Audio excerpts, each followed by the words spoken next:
now you can convert visitors visa to working visa. So share this video to your family and friends.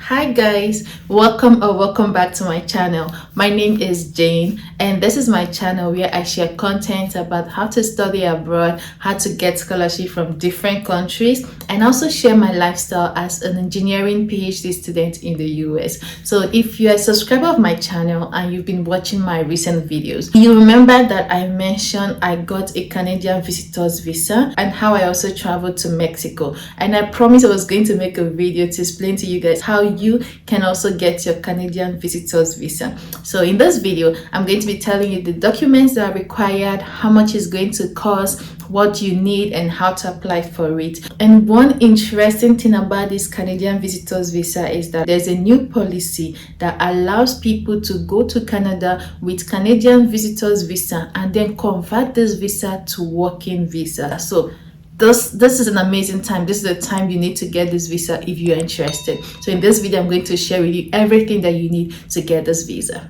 So the first thing I'm going to be talking about are the documents that are required. But before we start listing these documents, I want to introduce a platform to you guys. So if you're going to be traveling abroad to study, one of the main things that you need to take care of is accommodation, especially because most times you have to get the accommodation even before you travel to that country. So some people find this challenging. I bring to you a platform called UniAcco. UniAcco is a global student accommodation platform that was launched in October 2019. They have presence in more than 10 countries. They have more than 10,000 properties, and more than 6 million students from like 145 countries have used their website. They have policies like no university, no pay, no deposit, and they have free of charge services. And they also have different room styles. If you want studio, twin studio, and suite, non-suite. They also have incentives like Amazon voucher. You can get cashbacks, and also if you have someone you would like to stay with, I will encourage you to use their group booking. When you use their group booking, you stand a chance of getting amazing discounts.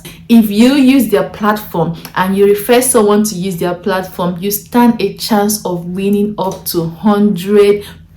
So guys, this is an amazing platform to use if you're looking for accommodation to study abroad. I'm going to be attaching my referral link in the description of this video. Please click on the link, go to your website, check them out. So let's get back to the video. When it comes to the documents that you need for applying for the Canadian visitors visa, there are some additional documents that might be required based on your situation, but there are general documents that are required. The first one is your passport. Now, the interesting thing about Canadian visitors visa is that they will give you according to the duration of your passport. So for instance, when I applied for my Canadian visitors visa, I just recently renewed my passport and I got a 5 years passport. So when I applied for my Canadian visitors visa, because I still had like 5 years in my passport, I was given a 5 years Canadian visitors visa. So this is not the type that you'll be like, okay, my passport is about to expire, I'm just gonna apply. If you have 6 months left in your passport and you apply, they'll give you only 6 months visa. Then the next document that is required is a cover letter. So this is an opportunity for you to write why you want to go to Canada and also show that you have a strong tie to the country you are coming from. For instance, when I was applying for my Canadian visa, I don't have a family member in Canada, so I couldn't really say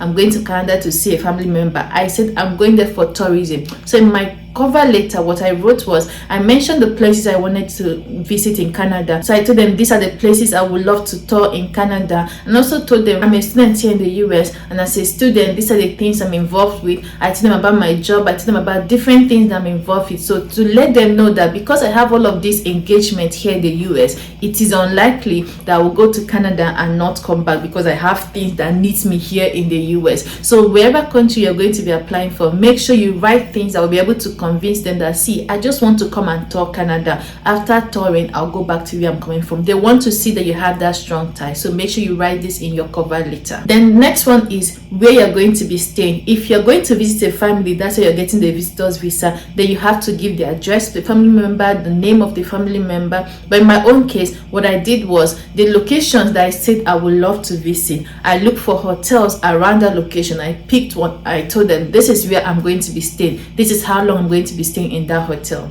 The next thing they want to know is, if you say you're going for visitors visa, they ask you how long do you plan on staying. They will also ask you for an itinerary. If you have an itinerary, go ahead and upload it, but it's unlikely that you will have an itinerary. By itinerary, I mean you've already booked your flight and you know when you're going to be traveling and you have your flight ticket. It's unlikely you will do that before you apply for the visa, because what if you don't get it? So there are actually some apps online you can use to generate an itinerary. So if you know the time that you think you would like to travel and you've already told them that this is the time, just use those apps, generate an itinerary, flight itinerary for those time, and you upload it, and that's completely fine. The next thing is statement of account. You say you're going there as a visitor, definitely you need money to spend, so you want to show that you have enough money in your account to be able to sponsor that. Or even if you're not the one sponsoring yourself, if there's someone that is inviting you to Canada and they'll be taking care of your needs, then you will upload the person's document and also get a letter from them to show that, okay, I'm going to sponsor this person when they come to Canada. So there are other supporting documents that you'll be required to upload. When you start your processing, they will list them out for you, but the ones I've talked about are the general document that everyone will be asked to submit.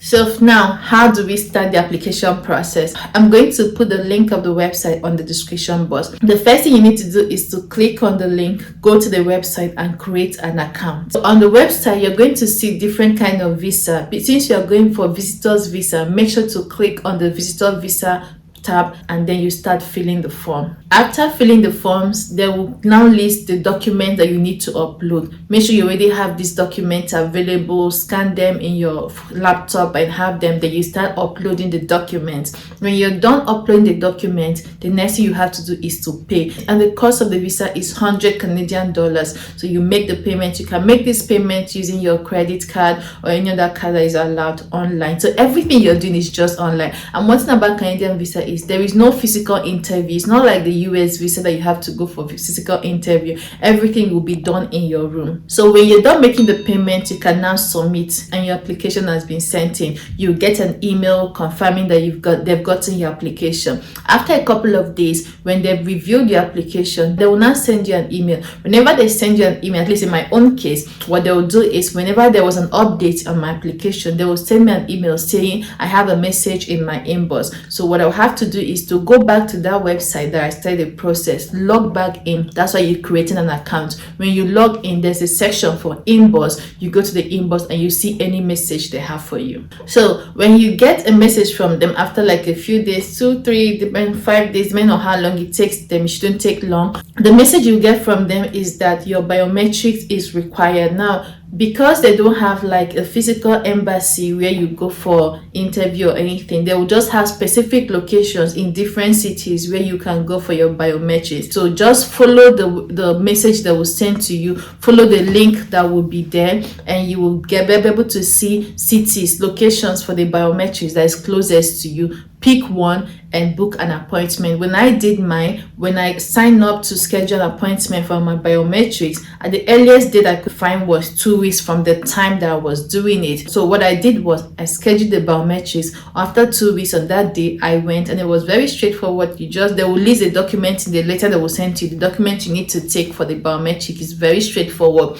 I just went in for the biometrics. They captured my face, took my fingerprints, and that was all. So once you do that, after a few days, they will send you another message saying that your biometric has been received, and they will let you know if your visa has been approved or not. So when I did my biometrics, within few days they got back to me saying the visa has been approved. Now they want me to send my passport. Remember, there's no physical embassy where you are going to, so just tell you to send your passport. Now sending the passport can be tricky. If you want me to make a separate video on steps on how to send your passport, let me know in the comment section. If I get up to 200 people asking me for steps on how to send a passport, then I will do it. But if I don't, then I know that you guys know what to do. When sending your passport, they use a different platform called VFS. So VFS, they'll have their own charge for sending the passport. I think when I did mine was about $77. So I paid the money and then I sent my passport. When I sent my passport, like after 5 days or so, they sent back my passport to me with my visa. So first of all, filling the form, submit the application. Second, go for your biometrics. Third, send your passport for the visa to be stamped. Fourth, you receive your visa, and that is it.